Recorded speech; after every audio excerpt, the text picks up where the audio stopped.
Milestone tree front end and next component से related details.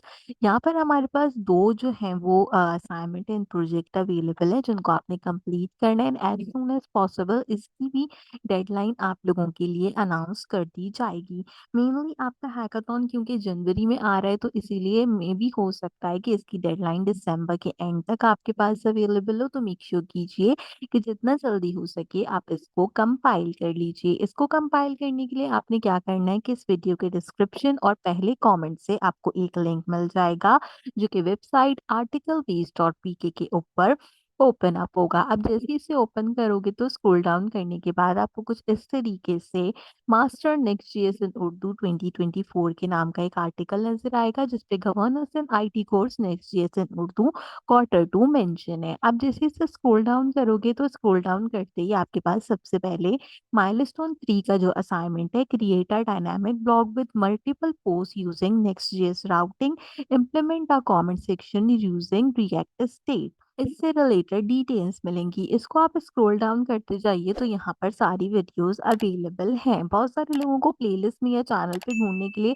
Difficulty पेश आ रही थी, तो मैंने यहाँ पे इनको एक आर्टिकल के अंदर कंपाइल कर दिया है ताकि आपको अब किसी भी तरीके से मुश्किल ना हो वीडियोस को ढूंढने के लिए। सबसे पहले यहाँ पर ये डायनामिक ब्लॉग की वीडियो अवेलेबल है। अगर आप इसी लिंक को ओपन करोगे तो आपको सारे वीडियोस एक साथ लाइन से दिख जाएंगे, तो ज़्यादा प्रॉब्लम पेश नहीं आएगी। तो सबसे पहले वीडियो ये हमारे पास डायनामिक ब्लॉग से रिलेटेड है जिसमें हमने प्रोजेक्ट का स्ट्रक्चर बनाया है। देन यहाँ पे हमारे पास इसका लेआउट है, इसके बाद nav bar, then author card, then global CSS. इस तरीके से करते ही ये पूरा का पूरा जो आपका असाइनमेंट है जिसमें आपने रिएक्ट हुक्स का यूज करके अपना डायनामिक ब्लॉग क्रिएट करना है और इसमें डायनामिक राउटिंग आपने करनी है, तो वो मैंने यहाँ पे कंप्लीट बता रखी है। तो आप इस पूरी की पूरी जो है वो प्लेलिस्ट को चेकआउट भी कर सकते हैं। साथ ही साथ अगर आप ये आर्टिकल ओपन करते हो तो टोटल यहाँ पे 15 वीडियोस हैं जिसमें लेआउट से शुरू होके लास्ट वीडियो है फूटर तक, जिसमें हमने अपने माइलस्टोन 3 का जो असाइनमेंट है डायनामिक ब्लॉग वो कंप्लीट किया है। इसके बिल्कुल ही नीचे स्क्रॉल करोगे तो माइलस्टोन 3 का प्रोजेक्ट है आपके पास जो कि एक ई कॉमर्स वेबसाइट है। हम में से बहुत सारे बच्चों ने मेरे साथ मिलके ये बर्गर वाली ई कॉमर्स वेबसाइट बनाई थी। अगर आपने नहीं बनाई है तो आप यहाँ से देखकर भी इसको बना सकते हैं। अच्छा, जो हमने पहले ये बर्गर की वेबसाइट बनाई थी ना, इसमें हमने डेवलप की थी ई कॉमर्स की साइट, प्रोडक्ट्स को फीचर किया था, प्रोडक्ट के डिटेल्स दिए थे यहाँ तक। अब इसमें ना हमारे पास दो चीजें बाकी हैं। एक है हमारा शॉपिंग कार्ट, हमने अपने प्रोडक्ट्स तो लगा दिए थे लेकिन कार्ट का पेज मैंने नहीं बनवाया था। तो मैं जो हूँ अब इसका पार्ट 2 लेके आऊंगी जिसके अंदर हम अपने शॉपिंग कार्ट को बनाएंगे और जो हमारे एपीआई राउट्स हैं हम उसको बनाएंगे। तो इसके लिए मिनिमम 2 से 3 वीडियोस हमारी रिक्वायर्ड होंगी जो कि इंशाल्लाह आने वाले वीक में मैं आपके लिए बता दूंगी। बट उससे पहले अगर आपने ई कॉमर्स की वेबसाइट नहीं बनाई है तो ये भी यहाँ पे अवेलेबल है इसी तरीके से।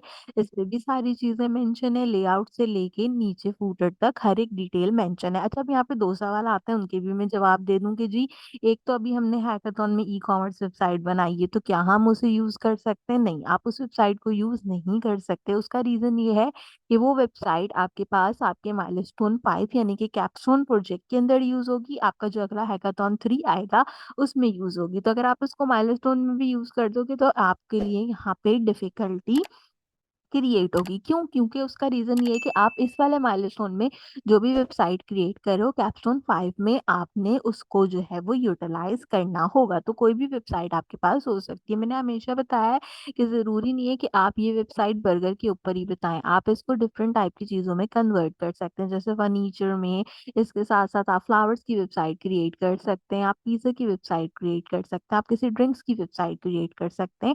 लेकिन आपके लिए आसान है, आपने सिर्फ टेक्स्ट और इमेजेस बदलना होगा। बाकी जितना पूरा प्रोसेस है वो मैंने आपको यहाँ पे इन वीडियोस के अंदर कर कर दिखा रखा है, तो आपने इनको क्रिएट कर लेना है। अच्छा, दूसरी बात ये कि अगर आपकी कोई और ई कॉमर्स वेबसाइट है फिर आपने एपीआई या कार्ट वाली चीजें करनी है तो वो डिफिकल्ट होगा। क्यों? क्योंकि मैं इसी वर्कर वेबसाइट को जो है वो कंटिन्यू करूंगी। जितने भी लोगों ने देखकर ये वेबसाइट बनाई थी चाहे किसी भी इम्प्लीमेंटेशन में बनाई हो, यानी कि अगर मैंने बर्गर बनाया था और आपने पिज्जा पे बनाई थी, तो ये है कि एपीआई राउटिंग एंड बाकी की जो चीजें हैं वो मैं इसी के हिसाब से कराऊंगी। तो आप जो है वो अपनी वेबसाइट के अंदर वो चेंजेस कर सकते हो। लेकिन अगर आपकी वेबसाइट इन वाले वीडियोज़ से बिल्कुल डिफरेंट है, तो फिर आपको डिफ़िकल्टी होगी, आपको अपनी एपीआईज़ फिर खुद ही मैनेज करने पड़ेंगे। तो इसलिए आप कोशिश करो कि इसको जो है वो यहाँ पे सेट डाउन करके रखो ताकि आपके लिए बिल्कुल भी किसी किस्म की प्रॉब्लम पेश नहीं आए। तो फॉर्म में आपकी दोनों चीज़ें अवेलेबल थी, तो दोनों प्रोजेक्ट्स मैंने आपको बता दी हैं। हमने सिर्फ़ एपीआई राउट्स को जो है वो ऐड करना और एक कार्ड का पेज अपने प्रोजेक्ट में ऐड करना है, जो कि हम फर्दर आने वाले वीडियोज़ में ऐड कर देंगे। यहाँ तक डिटेल्स थी माइलस्टोन 3 से रिलेटेड। अच्छा, अगर आपने जो है वो डिफरेंट टाइप की ई-कॉमर्स वेबसाइट बनाई है और आप खुद से एपीआई ऐड करना चाहते हो, तो इसी पेज पे आपको सिंपल बुक एपीआई से रिलेटेड डिटेल्स मिल जाएँगी, जो कि सर हमज़ा ने पढ़ाई थी एंड इसके साथ-साथ क्रिप्टो का जो प्रोजेक्ट दिया गया था एपीआई से रिलेटेड, इसके बारे में भी आपको डिटेल्स मिल जाएँगी। तो अगर किसी ने क्रिप्टो का ये वाला प्रोजेक्ट नहीं बनाया है, तो ये भी आप 3 वीडियोज़ पे बेस करता है, इसको देख के बना लीजिएगा। इसके अलावा और भी बहुत सारे स्टूडेंट्स हैं जो कि प्रीवियस माइलस्टोन्स के लिए बात कर रहे हैं, तो इस पेज के ऊपर आपको माइलस्टोन 2 से रिलेटेड भी सारी डिटेल्स मिल जाएँगी। जो आपने पोर्टफोलियो बनाना है यहाँ पर, वो भी मैंने कंप्लीट यहाँ पे अपलोड किया है, जो कि pure next JS and Tailwind CSS के ऊपर है। तो यहाँ पे सारे माइलस्टोन, सारे हैकाथॉन आपको इस पेज के ऊपर मिल जाएँगे। एक ही जगह पे मेंशन हुआ हुआ है कि कौन-सी चीज़ है, उसके नीचे उसकी वीडियोज़ प्रॉपर मेंशन हुई हुई हैं, जहाँ पे खत्म हो रही है वहाँ पे उसकी डिटेल्स हैं। जैसे माइलस्टोन 2 का पोर्टफोलियो यहाँ पे एंड होता है, देन माइलस्टोन 1 है, तो माइलस्टोन 1 यहाँ पे एज़ अ हेडिंग प्रोवाइड किया गया है। फिर माइलस्टोन 1 से रिलेटेड जो डिटेल्स हैं वो हैं। इसके बाद हमारा जो सबसे पहला हैकाथॉन था उससे रिलेटेड डिटेल्स हैं। Last but not the least, इस पेज के ऊपर आपके लिए मैंने थ्योरेटिकल 31 लेक्चर्स दिए हैं, वो भी मैंने इसमें अवेलेबल कर दिए हैं।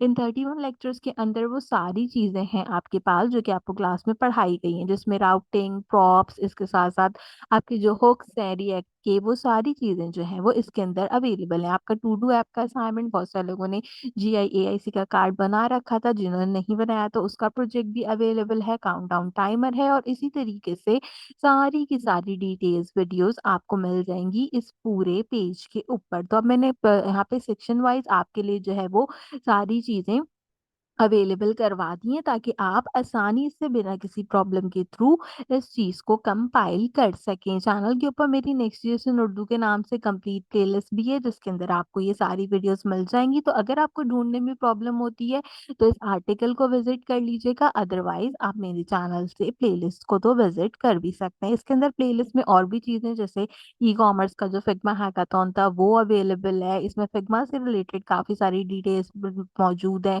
गिट पे पुश करने में बहुत सारे लोगों को मसला होता है, तो वो डिलीट कैसे करते हैं, वो इसके साथ-साथ हैकाथॉन के अंदर जो डिटेल्स वगैरह हैं, वो भी सब जो है वो यहाँ पे आपको इस प्लेलिस्ट में मिल जाएँगी। तो अगर आप चाहें तो आप ये प्लेलिस्ट चेक कर लें, अदरवाइज़ ज़्यादा बेटर ये है कि अगर आपको प्लेलिस्ट में से समझ नहीं आता तो आप आर्टिकल चेक कर लें। तो अब जितने भी लोग मुझसे यहाँ पे माइलस्टोन 3 के लिए रिक्वेस्ट कर रहे थे, उम्मीद करती हूँ कि आपको समझ में आ गया होगा कि दोनों चीज़ें मैंने अपने चैनल पे कंप्लीट करवाई हुई हैं। इसकी डेडलाइन जो है वो आपके पास अप्रॉक्सिमेटली दिसंबर के एंड तक होगी, क्योंकि जनवरी में हैकाथॉन 3 एंड 14 जनवरी से पहले-पहले आपका कैप्स्टोन प्रोजेक्ट आएगा, क्योंकि 14 जनवरी में आपका ये वाला क्वार्टर एंड हो जाएगा। तो इसीलिए मेक श्योर कीजिए कि आप जो है वो सारी चीज़ों को आप जितना जल्दी हो सके कंपाइल कर लें। दूसरी बात ये है कि इस क्वार्टर के आखिर में आपका एग्ज़ामिनेशन भी होगा। सिर्फ़ और सिर्फ़ आप यहाँ पे प्रोजेक्ट्स एंड असाइनमेंट के बेस पे पास आउट नहीं होंगे। आज सर अमीन ने अनाउंस किया है कि आपका एक अदद एमसीक्यूज़ बेस यहाँ पे जो है वो हमारे पास एग्ज़ाम भी होगा। तो मेक श्योर कीजिए कि आप अपने असाइनमेंट एंड प्रोजेक्ट्स टाइम पे कंप्लीट करें, ताकि जब आपको आपके एग्ज़ाम की तैयारी करनी हो तो आप उसे भी लाज़मी कंपाइल कर सकें। आज की वीडियो के लिए बस इतना ही। आपसे मुलाकात करूँगी अगले वीडियो में किसी और अच्छे टॉपिक के साथ। तब तक के लिए मुझे दीजिए इजाज़त।